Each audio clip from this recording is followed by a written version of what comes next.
আসসালামু আলাইকুম সম্মানিত ভিউয়ার্স, এটা হচ্ছে বাইকুনুর জাতের আঙ্গুর। যেই ফলনটা দেখতে পাচ্ছেন এটা হচ্ছে বাইকুনুরের আঙ্গুরের ফলন। এই যে থোকাগুলা দেখুন, মাশাল্লাহ খুব ভালো ফলন এসেছে। কিছু থোকা বড়, কিছু থোকা ছোট, সব মিলিয়ে আলহামদুলিল্লাহ সাইজগুলোও খুব ভালো হইতেছে।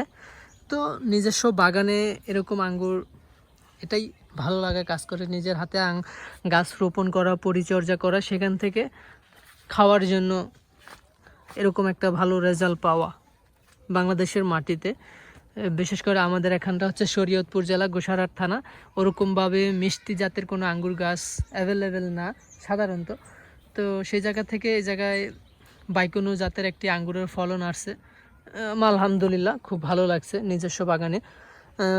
কালার আসার পর হয়তো আরও ভালো লাগবে দেখতে আপনাদের, যখন লাল কালার আসবে, পরিপক্ক হবে, তখন আরও সুন্দর লাগবে। থোকাগুলা আরও বড় হচ্ছে। এটা জিও3 ব্যবহার করা হয়নি, জিও3 ব্যবহার করলে হয়তো ফলনটা আরেকটু বড় হতো। থোকাগুলা এটা ছত্রাকনাশক স্প্রে করা হয়েছিল, সেগুলার একটু দাগ আছে। থোকাগুলা দেখলে অনেকটা ভালো লাগা কাজ করে নিজের বাগানের ফলন। তো আপনারা যারা বাসা বাড়িতে এরকম আঙ্গুর চাষ করতে চান, ছাদে বাগানে বা ছোট অল্প করে দু একটা গাছ লাগাতে চান, আমি মনে করি বাইকুনুর জাতের আঙ্গুরটা চাষ করা উচিত। কারণ বাইকুনুর জাতের আঙ্গুরটা বাংলাদেশে সবচেয়ে বেশি ফলন দিয়ে থাকে, মানে অল্প দিনেই ফলন দিয়ে থাকে। যারা কম বেশি লাগায় তাদের সব জায়গায় বাংলাদেশে ফলন আসে। অন্যান্য জাতও ভালো, তো একটু বেশি ভালো হচ্ছে, মানে অল্প দিনে ফলন পাওয়া যায় বা কম যত্ন করলেও ফলন আসে যে জাতটা, সেটা হচ্ছে বাইকুনুর একটি জাত। আপনারা বাসা বাড়িতে চাষ করলে দু একটি জাত যদি চাষ করেন, জানতে চান কোনটা চাষ করবেন, সেক্ষেত্রে প্রথমে আপনি বাইকুনুর অথবা একলো, বিশেষ করে বাইকুনুরটা রাখতে পারেন। এই জাতটা আলহামদুলিল্লাহ আমি ফলন পেয়েছি 1 বছর হওয়ার আগেই, গাছগুলোর বয়স 1 বছর হওয়ার আগেই ফলন পেয়েছি। আপনারাও ইনশাল্লাহ চাষ করবেন, ভালো একটা ফলন পাবেন। তো এরকম বাগানে যদি আপনি চাষ করেন, ঝুলে থাকে, দেখতে মনে প্রশান্তি লাগে, খুব ভালো লাগে কাজ করে।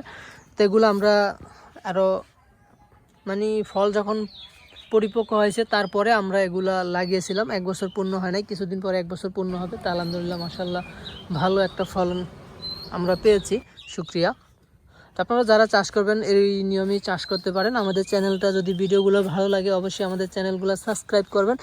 এর পাশাপাশি আরও কিছু জাত লাগানো হয়েছে, সেগুলোর আপডেট ইনশাল্লাহ আগামী বছর আপনারা পাবেন। আর পাশে আরও কিছু ছোট গাছ আছে, এগুলো হয়তো ইনশাল্লাহ আগামী বছরে ফলন আসবে। আর এগুলো হচ্ছে আমার গুয়াতেমালা হাইব্রিড ঘাস, যারা গরু ছাগল পালন করে এই ঘাসগুলো চাষ করে খাওয়ানো হয়। ভুট্টার মতো পাতা চ্যাপ্টা হয়। তো আপনারা সকলে ভালো থাকবেন, সুস্থ থাকবেন। আল্লাহ হাফেজ।